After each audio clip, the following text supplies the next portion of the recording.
Você acha que faltou uma Copa do Mundo para você? É o sonho de jogador, né?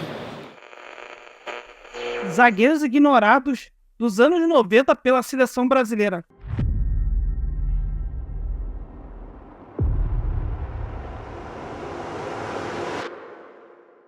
A gente já tem, teoricamente, a primeira parte dos goleiros, confere lá depois, mas na nossa lista a gente não pode deixar de começar com o Valber, ele mesmo, meio-campista, zagueiro, lateral direito, jogador polivalente, que jogou em vários times do futebol brasileiro. Só pra ter noção, ele jogou nos 4 do Rio. Pra mim, ele teve um grande destaque ali, time do São Paulo, do Tele Santana, jogando muita bola. Não tem nem o que falar dele, né? Um cara que, aonde você colocava dentro de campo, ele resolvia, jogava bem, cumpria muito bem a função, né? Era um jogador muito tático, jogava pro time. Só que ele tinha as maluquices dele, né? Às vezes dava um perdido, sumia. Foi assim no Vasco da Gama, ali de 97, 98, que não deu muito certo, né? Ficou pouquíssimo tempo, um time muito vitorioso, né? E depois foi no Botafogo, Fluminense. E ele também participou, né, do ciclo para a Copa do Mundo de 94, ali de 92, 93. Teve inúmeros jogos, inúmeras oportunidades de titular com o Falcão, com o Carlos Alberto Parreira. Era um jogador muito importante. Teve chances, mas não soube aproveitar, na minha opinião. Por isso que eu falei, né? Dele ter um comportamento inadequado, né? Ainda mais Parreira e o Zagallo, que eram os caras tudo certinho, né? Então o Valber, já para começar, um zagueiro que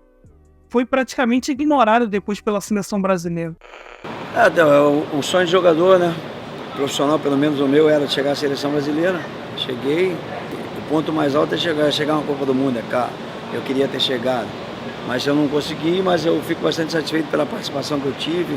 Outro zagueirão, Mauro Galvão, a gente sempre cita ele aqui, um zagueiro muito importante, cara que jogou 4 décadas, desde os anos 70 até o início dos anos 2000. Ele, depois da Copa do Mundo de 90, foi se aventurar no futebol suíço, no Lugano, ficou ali escondido, mas a gente sabe que ele era um zagueiro muito técnico. Quando tinha que chegar junto, ele chegava, mesmo não sendo um cara forte fisicamente, com um corpo avantajado, não era uma das suas características. Ele era um jogador que sabia sair jogando muito bem, tinha um senso de posicionamento muito bom, né? O zagueiro que jogava com ele conseguia render muito bem, né? Foi assim com o Odivan, no Vasco da Gama. Mas a sua volta se deu no Grêmio, né? Jamais coroa, mas quando ele chegou, ele já foi campeão daquele Super Grêmio, ali a reta final, Campeonato Brasileiro de 96. E depois no Vasco da Gama eu não preciso nem falar, né? Fez uma dupla histórica com o Odivan, a idade foi chegando, o Júnior Baiano foi ganhando mais protagonismo no time, mas o Mauro Galvão, quando entrava, sempre representava um dos capitães, um dos líderes, e a gente vai ver que esses zagueiros têm muito esse perfil, né? Ele que teve 26 convocações, mas todas até a Copa de 90. Parece que esqueceram o grande zagueiro que ele foi, sendo que ele ganhou a bola de prata de 1997, atuando pelo Vasco, sendo o capitão do time. Mesmo ele coroa, velho, ele sobrava dentro de campo. Não tem nem o que questionar a carreira do Mauro Galvão. Eu sei como é que funciona, né? O negócio de seleção tem os seus... É diferente, né? Não é assim uma soma, né? Que tu pode dizer que aquela soma vai dar certo, né? Tem algumas coisas que envolvem, né? Tem várias situações. Eu nunca trabalhei com o Zagallo, nunca trabalhei com o Parreira. Então são coisas assim que dificultam um pouco. Se você me pergunta se eu poderia ir, claro que eu poderia. Isso eu não tenho dúvida nenhuma. Mas a gente sabe como é que funciona isso aí. Outro zagueirão também que a gente não pode deixar de falar é o Adilson Batista. Esse era um líder nato, né, por todos os companheiros. Sempre foi essa referência. Desde o Cruzeiro ali, do início dos anos 90, ele ganhou 2 bolas de prata nesse período. Depois fez uma carreira histórica naquele super time do Grêmio.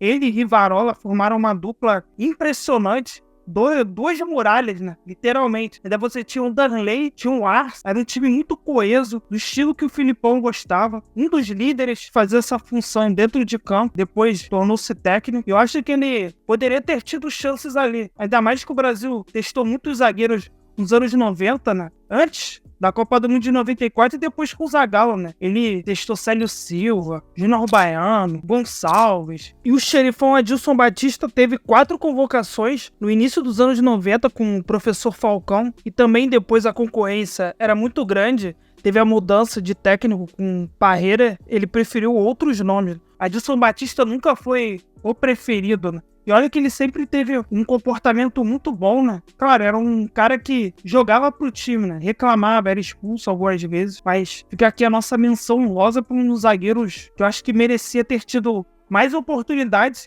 ou ser mais lembrado nesse período dos anos 90. A gente também não pode deixar de falar do Clebão, né? Do Palmeiras, Atlético Mineiro, multivencedor, zagueiro que colocava medo nos atacantes, não tinha tempo ruim com ele, fez uma baita dupla de zaga, igual eu falei com o Antônio Carlos, o Zago, ganharam tudo naquele Super Palmeiras da Parmalat, não tem nem o que questionar, e depois o Clebão deu sequência, ganhou a Libertadores também, com o próprio Palmeiras, um zagueiro muito experiente que a torcida palmeirense e o idolatra, né? Com toda a razão. Clebão teve apenas 13 convocações com a camisa da seleção brasileira. A gente também não pode deixar de falar do Cláudio Caçapa, né? Ele que teve um grande destaque ali no final dos anos 90 com o Atlético Mineiro, ganhou até a Bola de Prata de 1999, num período que o Atlético foi para a final do Campeonato Brasileiro e perdeu pro Corinthians, e depois foi brilhar no futebol francês, né? No Lyon, ali com o Juninho Pernambucano, Cris, Fred, entre outros. E ele foi convocado no início dos anos 2000, teve apenas 4 convocações.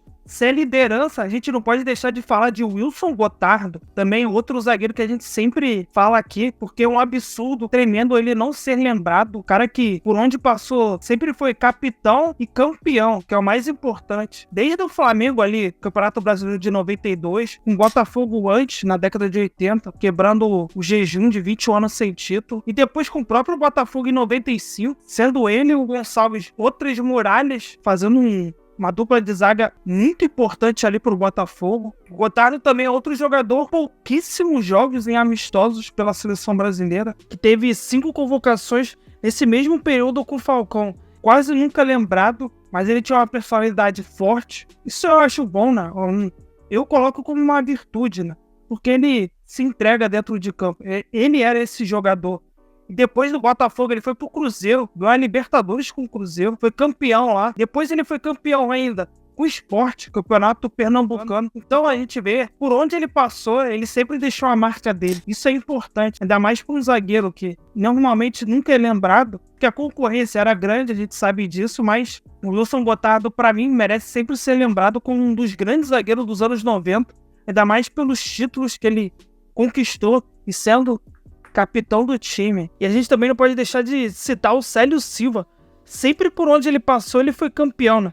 Do Vasco da Gama, Internacional, Corinthians, Flamengo, Atlético Mineiro. E tem uma grande curiosidade, né? Ele estava no elenco da Copa América de 97, que foi campeão. Teve de 92 a 97, 11 convocações e não marcou nenhum gol, hein? E fica esse registro aqui, um zagueiro também muito vitorioso, não tem nem o que questionar.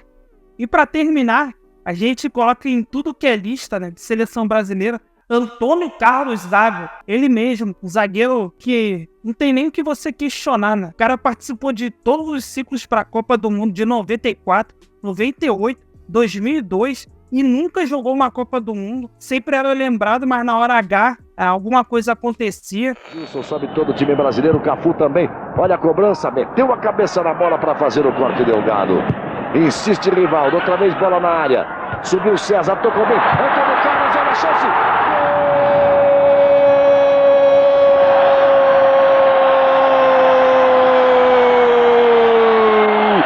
Gol!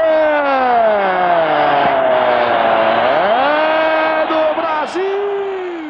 O Antônio Carlos Zago teve 37 convocações, o zagueiro mais convocado nessa lista, 3 gols, participou dos ciclos da Copa do Mundo de 94, 98 e 2002 e não foi em nenhuma, né? Uma das maiores injustiças com a camisa da seleção brasileira. Que no futebol brasileiro, ele teve um sucesso enorme ali no São Paulo, em Tele Santana, no início dos anos 90, e depois no Super Palmeiras da Parmalat, né? Um cara também com personalidade forte. Com esses 5 zagueiros que eu citei, né? Todos tinham esse mesmo perfil. Acho que o Mauro Galvão que fugiu um pouco, mas o Adilson Batista, o Valber, o Gotardo, o próprio Antônio Carlos eram zagueiros de personalidade forte, que dentro de campo eles eram líderes, xerifes, coisa que a gente não vê muito hoje em dia, né? Esse zagueiro mesmo, zagueiro raiz, quando tem que dar butinada, dá. Quando tem que jogar bonito, joga. Chegava no ataque, fazia os seus gols. E eram zagueiros também capitães dos seus times, né? Coisa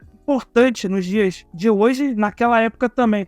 o Antônio Carlos Zago. No Palmeiras ele foi campeão, tem nem o que falar, né? Sobrava ali ele, Kleber na zaga, Tonhão, time muito importante do Palmeiras, está na história. E depois ele foi campeão ainda com o Corinthians, né? Teve uma breve passagem e depois foi brilhar lá no futebol italiano na Roma, né? Com o Aldair. Então aqui a gente fica essa lembrança dos 5 zagueiros que foram ignorados, esquecidos da seleção brasileira nos anos 90. Deixa aí outros nomes que a gente vai fazendo outras partes aí. E no nosso próximo vídeo vão ser os laterais, os ignorados pela seleção brasileira. Deixa aí nos comentários suas sugestões de nomes e compartilha aí, curta o vídeo que a gente vem crescendo bem.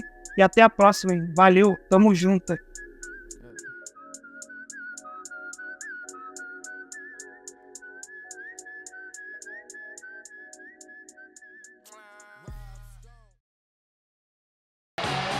Aí Cafu botou pra frente, posição legal, hein? Posição legal, olha a chance, Antônio Carlos bateu!